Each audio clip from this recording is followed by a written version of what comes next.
Hi everyone. Today let's talk about session 2.2, secant-type methods. So last time we talked about the bisection method. And bisection does not tell us the shape of the function. Do you still remember each type we just cut the interval into half and then test where the zero is going to locate. And then we don't really test on the shape of the functions, right? So today, let's consider a straight line approximation to the function. So to find our approximation to the zeros of f, instead of the midpoint of the interval, we consider the point where the straight line approximation of f crosses the x-axis. So in this session, we will consider two closely related methods based on the straight line approximations using two initial values of the independent variable that brackets the desired zero. The first one is the regular Fuzzy method. How does this work? Suppose an interval AB has been located which is known to have a zero.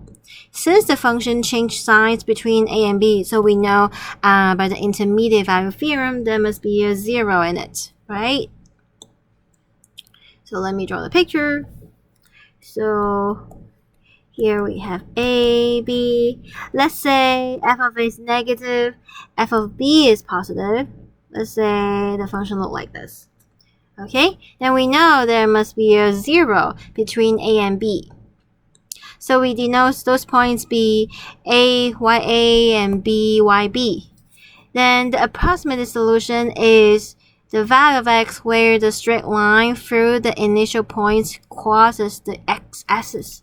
So we consider the secant line passing through those two endpoints.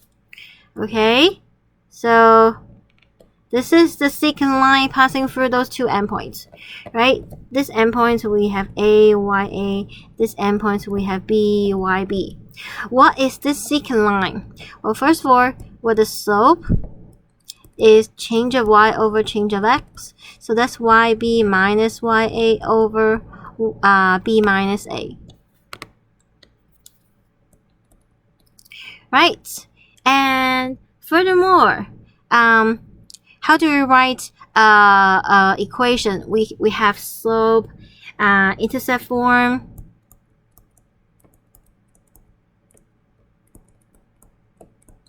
So y equals mx plus b. This is the slope intercept form.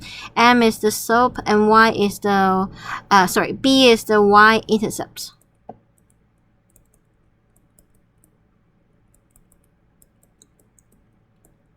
And we can also have the point slope form. Suppose we have the slope is m, and let's say we have the points b, yb. Then we get y minus yb equals m times x minus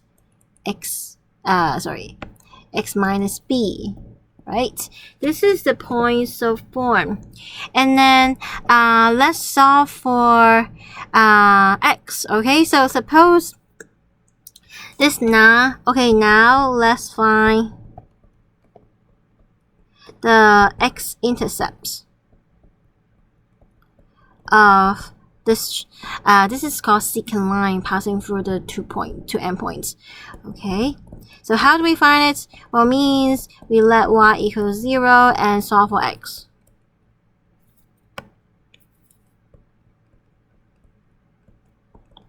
So y is 0 and we want to solve for x. Then we get x minus b equals negative yb over m. And then, so x equals b, so because we both sides add the b minus yb over m. But what is m? Well, m is this guy.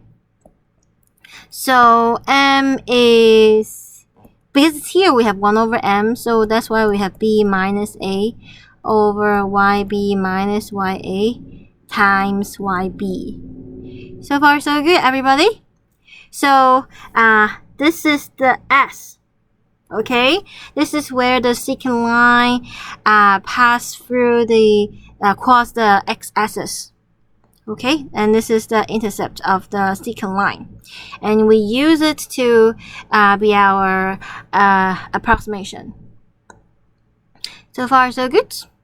Okay, then the appropriate subinterval is determined by testing the function to see whether it changed signs on AS. If so, we leave the value A unchanged and set B BS. Otherwise, the 0 is in SB, then we set A equals S and leave B unchanged. So the second step, well, for example here, the second step we see, f of S is negative, so we're gonna pick this interval SB, right? Then we draw another secant line passing through the two endpoints. Let me use a different color here. Okay, so we draw another secant line there, and then that is my S for the next step. So far, so good, everybody? Okay, yeah, so each stage, we still need to decide which subinterval to continue. Let's look at this example. Okay, so let me use my orange color. Okay, so because each stage we should still need to figure out which subinterval to continue, so we draw the long interval and it's from 1 to 2, right? And then we still need to draw the table like the bisection method. Here we have steps, and we have A, we have B, but last time we have the next column is the M, because M is the midpoint of A and B.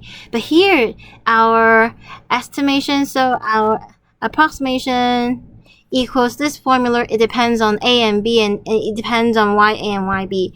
So in our table, let's do YA and then do YB, and then we put the S here. So this is the S. S is B minus A over YB minus YA times YB. And we have the YS here. So far, so good, everybody? Okay, let's start to calculate. Step 1. A is 1, B is 2. What's YA? Okay, where's our calculator? Here. So, YA is 1 cubed minus 2 is 1 minus 2 is minus 1. Right? YB is 2 cubed minus 2, which is 8 minus 2, 6. So, S is B. B is 2 minus B minus A, 2 minus 1 over YB minus YA, 6 minus negative 1 times YB, 6. Okay, what is this guy? So in this process, let's keep 5 decimal places. So let me move my calculator here. Are you able to see it? Or should I move it down? Oh, maybe let me move it up. Okay. 2 minus, here, 2 minus 1 is 1. So it's like 6 divided by 6 plus 1 is 7. Is that okay, everybody? So the answer is, let's keep 5 decimal places. So 1.1428. We round up, so 6. Okay, 1.14286. What's YS? Well, that is this answer to the cube minus 2. So this answer, cube, and then we go down, minus 2. That equals negative, let's keep 5 decimal places. So negative 0.5072, we round up, so that's 9. 50729.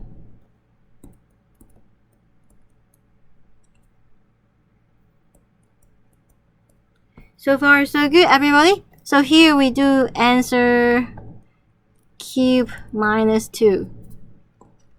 So this is how we type in the calculator. Alright, let's continue. So 1.14, oh, it's like here. 1.14286. So when we plug in 1 is negative. When we plug in when we plug in 2 is positive.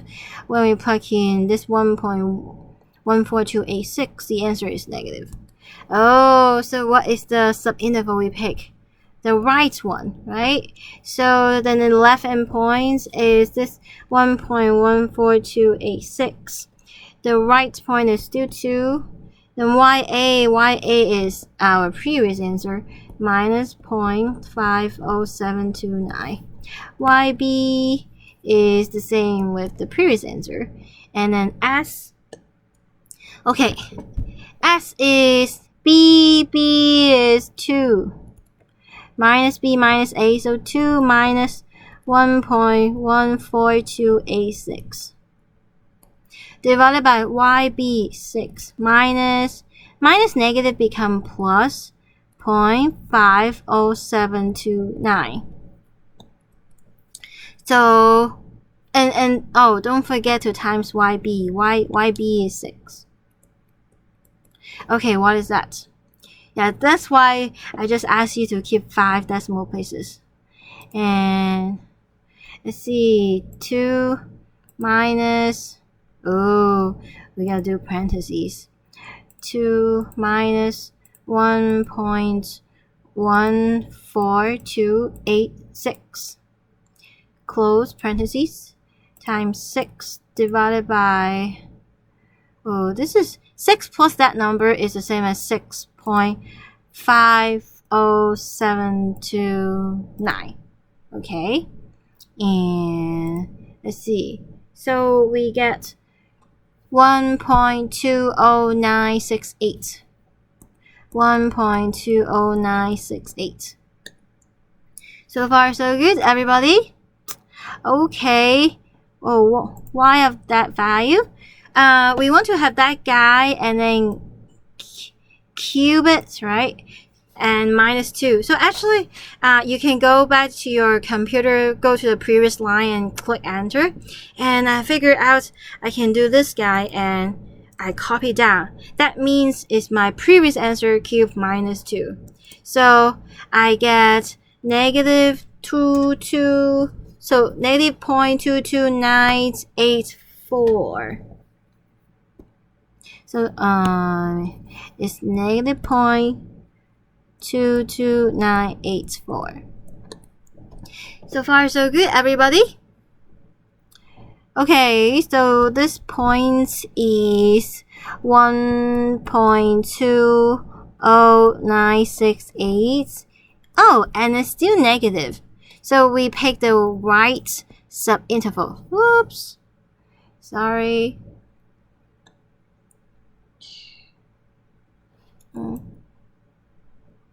Okay. So we pick the right subinterval.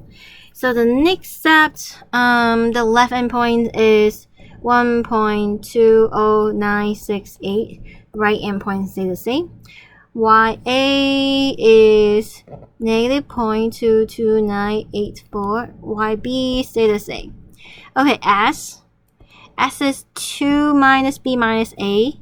So 2 minus 1.20968. And YB, 6 minus negative become plus 0.22984. So yeah, in our course we'll do a lot of problems like this. It's a lot of iteration and the theory is not hard, but we're dealing with a lot of numbers, so we have to be very, very patient and do it slowly and check our answer more often, because if you mess up one number, then whatever after is all wrong. Yeah, so sometimes if you're tired, maybe drink some water, take a deep breath, and then continue. Okay, so let's see. And please organize your work. Okay, put it in the good spots, because if you let's say if you write your A and B and so big, if you don't have enough space for your S, then it's hard to check it, right? So like me, write out the detail, and then after you're done, it's easier for you to check your answer. Okay, so let's see. Okay, so actually I can borrow my previous row. You see, you do the same thing. You can go use your calculator, go to the previous line, and then you press enter. I strongly recommend you to buy those multi-lines, multi-test calculator. Then you can go back and then enter the line. So what I do here, I can copy it down, and I can change this number. I change this to 20968. Then I don't need to type everything again. Ooh, yes. And then this guy is 6.22984. So far, so good, everybody? Yes. So this is my new equation, and my answer is 1.2388 round up 4. So 1.23884. Yes. So that's those little tricks, like how to use your calculator, like go up to the previous line and then copy it, just change some numbers. This little trick can actually save you time, because in your exam, within the 1 hour 15 minutes, you're gonna do couple problems, and each problem is like this. So yes. When I have little tips, I love to teach you how to like save us some time. Okay. All right, and then this number to the cube minus 2. See, I can go up to my previous line and then copy it, because when I do those, I type answer. I didn't type that number. So when I copy and paste it here, I'm just gonna be my new answer to the cube minus 2, and this is what I get.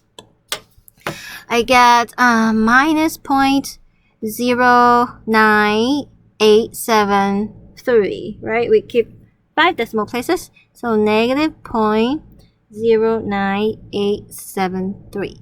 Good. You see this number is closer to 0, because we're converging it. And let's see, this is 1.23884. You see, it's still negative, so we still pick the right subinterval. So the 11 point is 1.23884. B is still 2. Okay, you see, each stage we actually just change one endpoint. The other endpoint stay the same. And then YA is negative 0.09873. YB is still 6. Here, almost same thing, but this A is gonna change to be 1.23884, and 6 plus, well, this is 0.09873 times 6. Okay, what is that number? Where is our calculator? Here. So we go back to the previous line, copy it, and then and then paste here, right? You can use your actual calculator and go back to that line, and then click enter. Okay, and then you can change it as well. So change this to 23884. See, we don't need to retype everything. We just find the place that we need to change. That saves us some time. Okay, and enter 1.25116. Okay, and then this guy cube. Oops, not this one. This guy cube minus 2. So go back to the previous line and then enter it. So we get minus 0.04142. Okay, let's stop here. See, 4 steps is already quite a lot. Okay, so what is our estimation or approximation? Our let me use green color. Okay, so this is our approximated 0 after 4 iteration. So this is our estimated 0. Okay, 0. Let me write better. Okay, so far so good, everybody. So we can also use MATLAB or Octave to compute. Okay, and we can also use some graphing calculator software to graph the function, right? And you can see we are at the 4th steps, and our S 1.12512. Yeah, because it's 4 decimal places, we have 5. Okay, and this is also matched. See? This is a good thing about this kind of problems. You can always use MATLAB or Octave to check your work.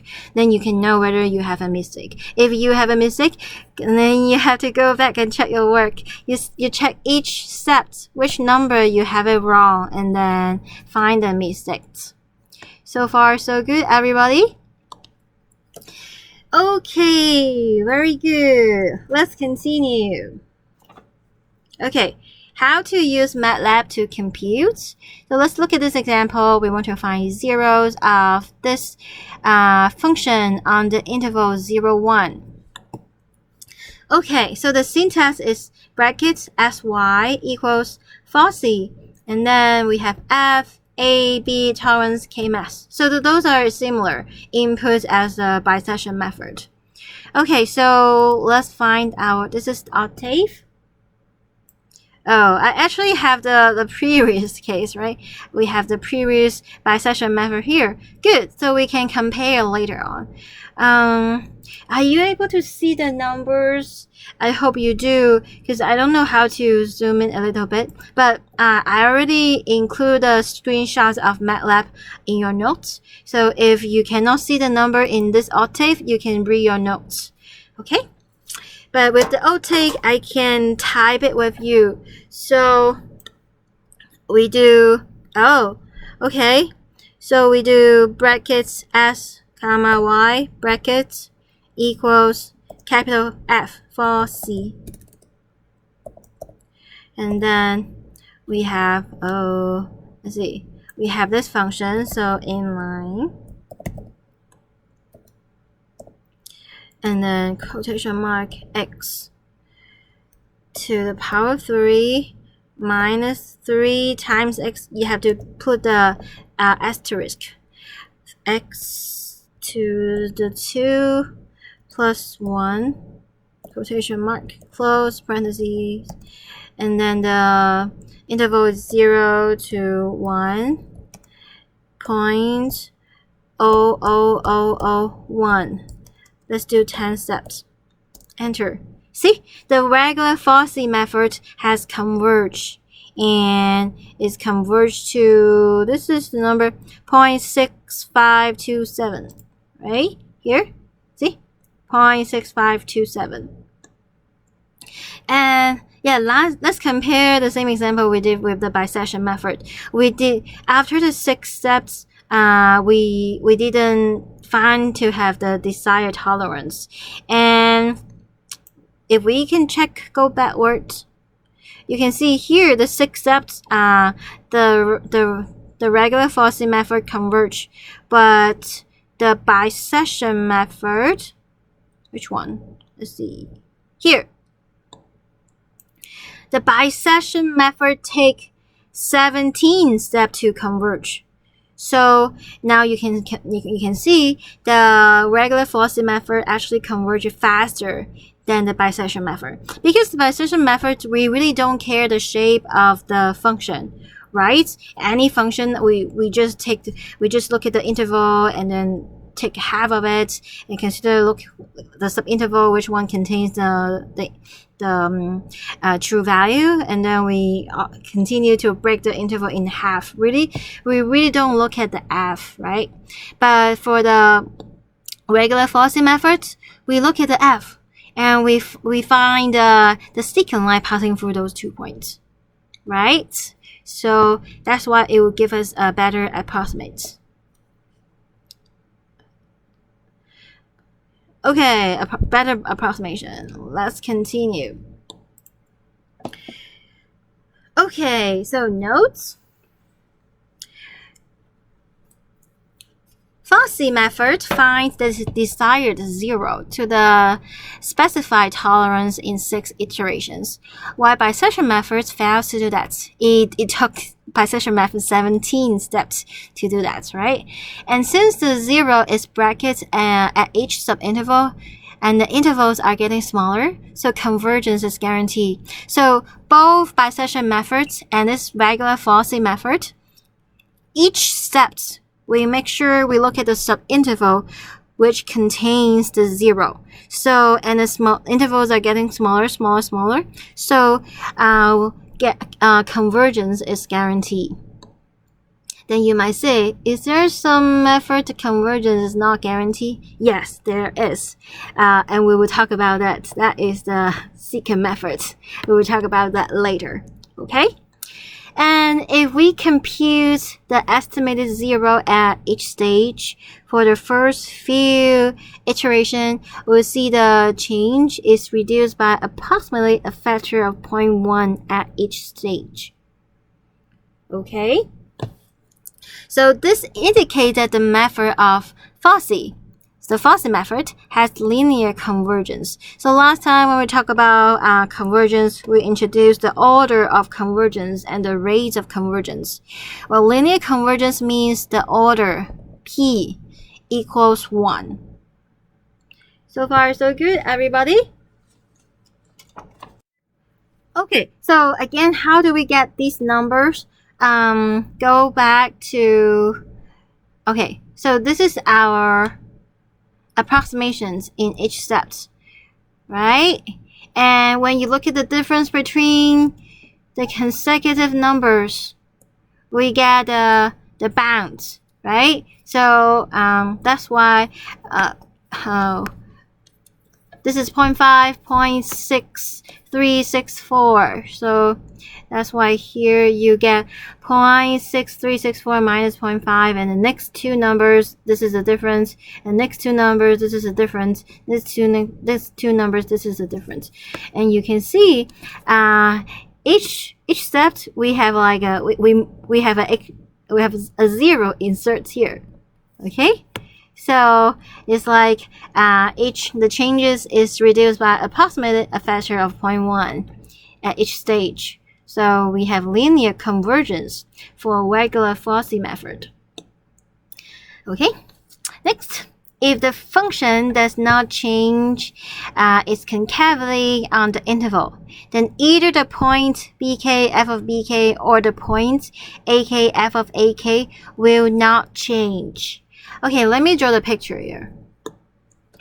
So here, let's say we have, this is A, this is B, and let's say our function, this is concave down, right? And then how do we find our estimate zero? We look at the endpoint and we draw a line, connect them. This is the secant line. So this is S1, right? And then, okay, f of S1 is right here. Okay, then okay, let's see. Let me use a different color. Okay, then we consider the subinterval on the left. And then we draw this guy. Oh, this S2, and this is so close, right? So this is gonna be f of S2. We draw another line again. Okay, so you can see in this process, because if the function f is concave down, then the point A will not change. So A, YA stays, will not change. On the other hand, if F is concave up,